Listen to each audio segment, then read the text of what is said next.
Najaribu kukukumbusha katika episodi ya 3 yaliyokuwa yameweza kujili. Kumbuka kwamba Mwamba Yunjay alianza kuyazungumza maneno mengi sana pindi alipokuwa amelewa, akisema kwamba vipi kama siku moja bidada atakuja kubadilika kuwa mwanaume wakati wako kitandani wa kinjinginjingi. Na kama tunavyojua, mlevi akilewa huwa anayatema yote ya moyoni. Basi haya ndo maneno ambayo bidada Jion alikuwa akiyasikia kutoka katika kinywa cha Mwamba, na siku ya leo akaamua kuvunja ukimya kwa kumwambia jamaa kwamba anahitaji waweze kuachana, na akaeleza wazi kabisa kwamba nilijua kubadilika kuwa mwanaume itajitokeza mara moja tu, kisha baada ya hapo nitakaporudi kuwa mwanamke basi sitobadilika tena, lakini nimegundua kwamba ndaendelea kubadilika daima na daima, kwa sihitaji kuwa katika mahusiano na wewe. Na hata ulipokuwa umelewa ulieleza wazi kabisa ndani ya moyo wako ukisema kwamba una wasiwasi siku moja naweza nikabadilika wakati tuko kitandani. Hilo nilielewa kabisa kwamba hujisikii vizuri kuwa na mimi katika jinsia hii ya kiume. Mwamba akawa hana namna yoyote isipokuwa kukubaliana na bidada, lakini akamwambia kabla ya kuachana kwetu naomba tukacheze mchezo mmoja katika game, tafadhali sana. Bidada akawa amekubali, basi wakaelekea kucheza game pamoja. Wakati huo wote Mwamba Yunjay akaanza kumwambia bidada kwamba nitavumilia wewe kubadilika kuwa mwanaume na kuwa kike tena, niko tayari kuvumilia hayo yote, lakini kitu ambacho siwezi kuvumilia ni kuachana na wewe. Na Mwamba akaendelea kumfungukia bidada akisema kwamba bila bidada Jion yeye basi ni mtupu na hana maana kabisa ya kuendelea kuishi katika dunia. Basi baada ya Mwamba kuimba sana, kufunguka kadri anavyoweza, mwisho wa siku bidada Jion akawa amekubali kuendelea kudeti na huyu jamaa katika hali zote, atakapokuwa mwanaume na atakapokuwa mwanamke pia. Basi nyakati za usiku wakati wanarudi nyumbani, kumbuka kwamba kila walipokuwa kirudi nyumbani walikuwa wanapenda sana kukisi, lakini siku ya leo Mwamba Yunjay alimkabidhi bidada Babrish na kumwambia kwamba ulisemaga kwamba kula Babrish kunaongeza confidence, na ni kweli kabisa na mwaikula hizi na nikawa na confidence sana tu. Basi bidada Jian alipoweza kuingia ndani, basi moja kwa moja akaanza kula zile Babrish na akajikuta kweli kabisa anapata confidence. Hasa mapema na alfajiri bidada Jia alikuwa anajiandaa huku akimwambia mdogo wake, nahitaji ujiigizie wewe kama ndo boyfriend wangu kwa sababu kuna jambo la msingi sana nataka tukaliongee kule nyumbani kwetu. Hey dada, yani mimi niwe boyfriend wako? Akasema sio tu boyfriend wangu, unatakiwa yani ucheze kana kwamba wewe utakuja kuwa mkwe wao pia. Bidada hakuwa na namna yoyote, ikabidi kumsikiliza dada yake na moja kwa moja akafunga safari kuelekea huko nyumbani ambako waliweka za kutokea. Yani hawa ni wazazi wao, kwa hapa ni dada na dogo, na wameamua kwenda kwa wazazi wao kuwachezea triki eti kana kwamba hawa wana mahusiano. Basi mama yao mzazi baada ya kumuona huyu kijana wa kiume alijikuta ametabasamu kweli na kusema kwamba karibu sana mkwe wangu, karibu sana, sisi tunakupenda, yani tunakuombea maisha marefu kabisa, lakini pia tutafurahi sana pindi ambapo utatuletea wajukuu. Mwamba kusikia wajukuu mpaka akajikuta anataka kutapika. Basi moja kwa moja mama mkwe ikabidi kuondoka pale kwenda kuchukua glasi ya maji, na alipoenda kuichukua bahati mbaya ile glasi ilikuwa iko juu sana, wakati huo akataka kuanguka haraka sana. Jion akaenda kamdaka mama yake. Sasa akawa anazungumza naye kama ambavyo yule binti yake Jion alikuwa anaweza kuzungumza. Akaanza kumwambia mama, kwa nini huko makini lakini, na akaendelea kumlaumu baba mkwe, kwa nini unajabadilisha hichi kiti cha zamani kile kile, unatakiwa kubadilisha kwa sababu hichi kiti kitakuja kumvunja mama. Sasa wakaanza kushangaa, huyu tena mbona anazungumza kana kwamba amewahi kufika hapa.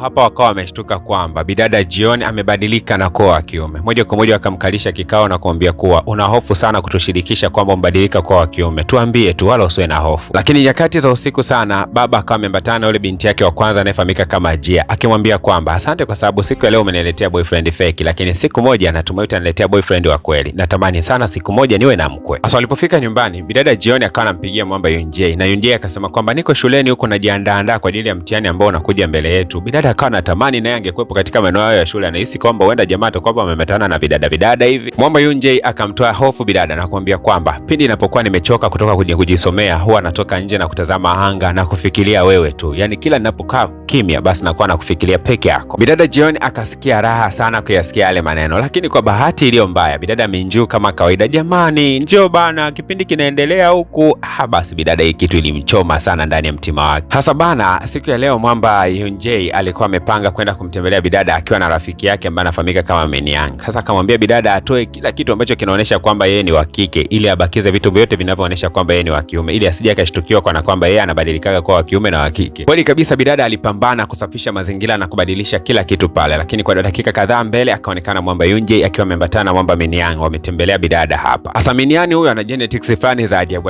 yani kama anapendaga wanaume hivi, akamkumbatia sana bidada Jion. Sasa hiki kitu Yunjay alipoweza kuona akawa anamtoa bana, hebu acha bana, inatosha kumkumbatia mwanaume mwenzio huyo. Kumbuka namna fulani hivi bidada kuna baadhi ya vitu alikuwa amevisahau vya kike, kwa ikabidi Mwamba Yunjay kuanza kujiongeza na kuweza kuviziba, mfano kama picha wakiwa wapenda nao. Basi kana namna hiyo hapo. Mwisho wa siku bidada Jion akaamua kuandaa msosi kwa ajili ya wageni. Basi namna alivyokuwa akiandaa msosi ikawa inamkumbusha Mwamba Yunjay kipindi cha zamani bidada alipokuwa na muonekano wa kike kabisa. Hasa baada ya msosi kukamilika bana, wakaketi mezani na kuanza kujipatia msosi. Kitu cha ajabu ni kwamba huyu Meniang akaanza kusema kwamba yani wewe Jion ndio kila kitu ambavyo mimi navipendaga, yani wewe ndio vitu vyangu. Sasa hii kitu kabaki inamshangaza sana Yunjei na kusema kwamba wewe ni mwanaume mwenzio, acha upumbavu. Wakati huo mazungumzo yanaendelea, basi moja kwa moja bidada Ji alikuwa ametimba katika maeneo haya. Bidada Jioni akamkimbilia dada yake na kwenda kumkumbatia kwa muda mrefu sana. Basi wakaketi kwa pamoja wao na wakaanza kupiga gambe sana tu. Sasa Mwamba Minian, kumbuka kwamba huyu jamaa anapendaga wanaume, yani ndio tabia yake iko hivyo hivyo tu yani. Mwisho wa siku bana, baada ya kulewa akaanza kumkumbatia bidada Jioni na kuanza kumwambia nakupenda, unajua wewe. Haya maneno anayoyaongea Mwamba Yunjei anamuumiza sana kwa sababu huyo ni mpenzi wake, lakini mwisho wa siku bana, katika michezo hivi, kwa bahati mbaya mmoja kama mwagikiwa na tomato na kwa mwingine alikuwa ni bidada Jioni. Moja kwa moja ikabidi kuingia katika chumba cha siri kwenda kubadilisha nguo. Lakini sasa mdogo wa Mwamba Yunjei naye alikuwa mitaa hiyo hiyo. Alipoweza kumkuta Mwamba Jioni kifua chake namna kilivyokuwa, akasema wao jamani, wewe mkaka una kifua kizuri, unapiga gym yani kama DJ Po hivi. Sasa Mwamba Jioni hajashtuka ni kwa nini huyu bidada anabaki anamshangaa. Ikabidi kumwambia wewe unashangaa kitu gani? Akawa amemfuata kwa ukaribu kidogo. Sasa Yunjei akawa amekuja mitaa ya bafuni kuja kukagua nini ambacho kinaendelea. Kwa bahati mbaya anakuta sasa mdogo wake wa kike ameshikamana na huyu Mwamba Jioni ambaye ndio mpenzi wake. Wameshikana katika hali ya ukaribu kidogo. Akabaki anashangaa, ina maana jamaa Jioni likiwa li mwanaume linaweza likala mdogo wangu? Mwamba Jioni amejificha huko kwa namna alivyoweza kukutwa akiwa ameshikana na bidada, ilikuwa ni jambo la aibu kidogo. Lakini Mwamba pia akamtazama mdogo wake, akagundua kabidada akashampenda Mwamba Jioni. Sasa waliporudi katika meza ya chakula ikawa ni kuagana tu kwamba kila mmoja aweze kuelekea nyumbani. Lakini bidada yule akasema kwamba mimi ndalala hapa leo kwa Mwamba Jioni. Sasa kaka mtu akawa anashangaa, yani ulale hapa kwa watu? Kaka mtu sasa anashindwa kumkataza na kumwambia kwamba wewe unalalaje kwa mwanaume? Ni kweli jamaa ana muonekano wa kiume, lakini huyu jamaa ni wa kike. Sasa akawa anawaza kwamba mdogo wangu atakuja kulala hapa, nini kitatokea nyakati za usiku, alafu leo nimekuta katika pozi baya sana. Kaka mtu haamini kabisa kwamba leo mdogo wake anakwenda kutolewa kitu fulani. Sasa itakuwaje jamani? Na huku mdogo mtu ndio huyo anakaribishwa magetoni. Jamaa moja kwa moja akatandika kitandani, lakini pia akatandika sehemu ya chini ambayo yeye ndio atakwenda kulala. Nyakati za usiku sasa bidada anatetemeka sana. Mwamba akawa amemfuata bidada mpaka kitandani, akamsogelea kwa ujirani sana. Bidada akajua jamaa anataka kumkiss, kumbe jamaa anamtoa miwani. Lakini Mwamba Jioni namna alivyokuwa akimfuata bidada, namna alivyokuwa anasogeleana naye kwa ujirani kidogo, hii hali ikamsababisha bidada kwa mapigo yake ya moyo kuongezeka sana tu. Sasa tujajiuliza, je, ni kwamba Jioni anahisia na kaka bidada au imekuwaje? Hatukuoneshwa nini kilijili nyakati zote hizo za usiku. Kesho yake alfajiri bana, bidada Minju kama kawaida. Kumbuka kwamba anashindaga jirani sana na Mwamba Yunjei, kitu ambacho kinamtiaga wivu sana huyu bidada Jioni. Sasa bidada Jioni leo akawa anamngangania jamaa na kusema kwamba hivyo bidada Minju, kwani kila wakati uko jirani sana na huyu Yunjei? Basi bana, hiyo siku nzima ikawa ni siku ya vituko, wote wanamngangania mtu mmoja. Sasa mbaya zaidi ni kwamba huyu mmoja ni wa kiume ila anamngangania mwanaume mwenzie. Sasa imekaje?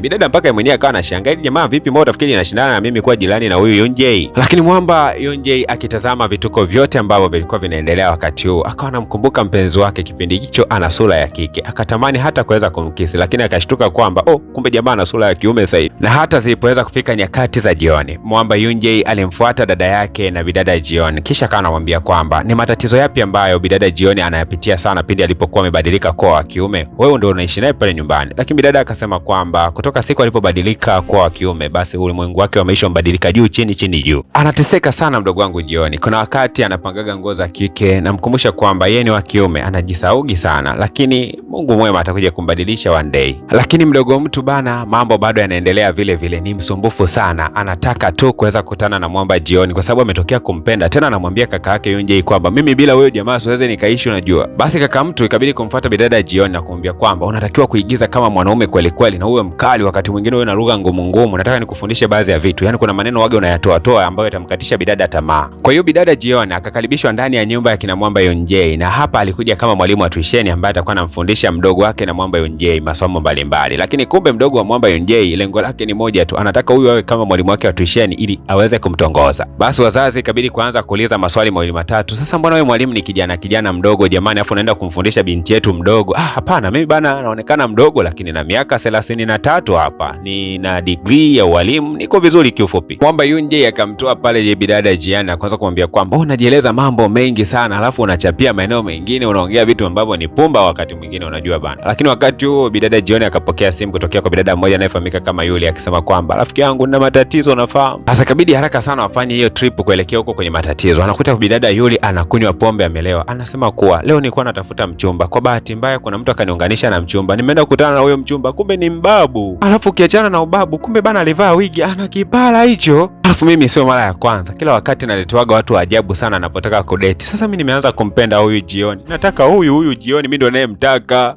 Walipoanza tena kusikia tena Jioni anatakiwa, ikabidi moja kwa moja kuweza kumbeba bidada na kumpeleka nyumbani kwa Mwamba Jioni. Sasa walipoweza kufika, kama kawaida, Mwamba akawa anamvua tena bidada miwani kama anavyofanyaga kila siku. Sasa wakati anamvua bana, akawa anamtazama tu bidada. Sasa akataka mbadilishe na hii nguo ya juu, lakini akakumbuka kwamba yeye ni wa kiume. Mbaya zaidi ni kwamba alipokuwa anataka kumshika bidada kifua, sasa akajikuta anapata hisia yani. Mambo yameanza kuchangamka, si tu kubadilika kuwa wa kiume, bali ameanza kujikuta anapata mpaka hisia za kiume pindi anapokuwa amekaribiana na mtoto wa kike. Mbaya zaidi ni kwamba ni mpenzi wa mtu. Sasa itakuwaje? Mwendelezo wa episodi hii umekawia kidogo kwa sababu mmeshindwa kusubscribe katika channel ya mdhamini wetu, ambayo kila wakati nawakumbusha, unapokuwa umesubscribe katika channel ya mdhamini wetu unasababisha mdhamini wetu kuweza kutudhamini ili picha iendelee kutoka kwa wakati zaidi na uwezekano wa kumalizika kwa haraka zaidi uweze kufanyika. So unaweza kufanya hivi, shuka katika ukurasa wa kusubscribe hapo. Ukigusa alama ya kusubscribe zitajitokeza channel mbili. Basi utashuka katika channel ya chini utasubscribe. Basi hapo unakupa umesubscribe katika channel ya mdhamini wetu, kitu ambacho kitasababisha uweze kupata miendelezo kwa haraka zaidi, lakini miendelezo iweze kutoka yote kwa wakati mmoja.